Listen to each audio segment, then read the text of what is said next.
Hello, this is Ronald Malcolm with Carb and today I want to talk to you about what I'm reading and why it pertains to my low-carb weight loss.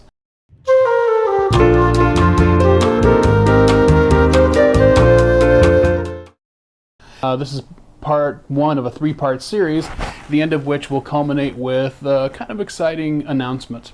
The reason I want to talk about my reading is that we often take a one-dimensional approach to our weight loss. Right? We focus on the food, and maybe the exercise.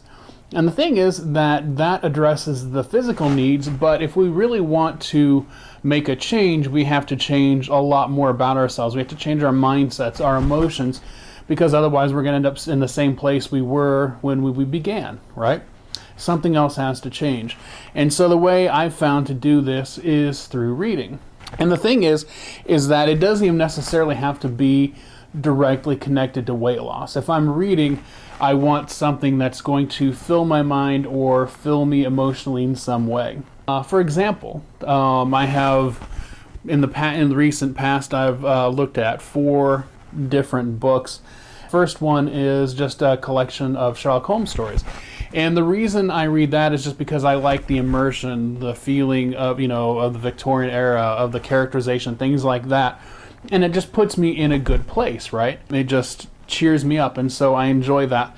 And another thing I've been reading is the complete poems of Carl Sandburg. I studied Sandburg when I was in grad school, and the other cool thing is that he's from my hometown of Galesburg, Illinois, and so I kind of reconnect with my hometown because growing up in the 70s in public school, you were beaten over the head with a Sandburg until you cried for surrender. So Sandburg and we've met quite a few times before. And so it was just that feeling of familiarity. Another thing I'm reading is Jitterbug Perfume by Tom Robbins, which is an old favorite of mine.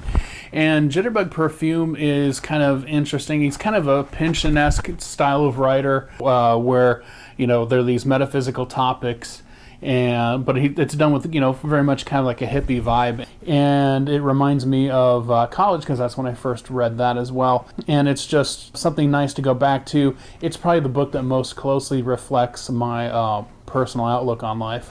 And then, of course, I've been reading some business books just to kind of stretch my mind, as opposed to just sitting there and watching TV or watching videos. Stay for this one because we're cool. But the thing is that watching videos, if you do that a lot, it's a very passive activity mentally. Reading engages a completely different area of the brain. Even books on tape, they affect a different area of the brain than just sitting there watching videos. So right now, I guess the question is, what non-diet books are you reading or are you listening to? What is it that you're reading to kind of fill you up? Answer down below. If you like what you've seen today, please hit like. And if you want to continue this conversation, don't forget we have 2 more videos in this series. Don't forget to hit the subscribe button and the notifications bell so that you can get the regular content from us Monday through Friday always, and quite frequently, more often than that. Thank you for your time, and you have a great day.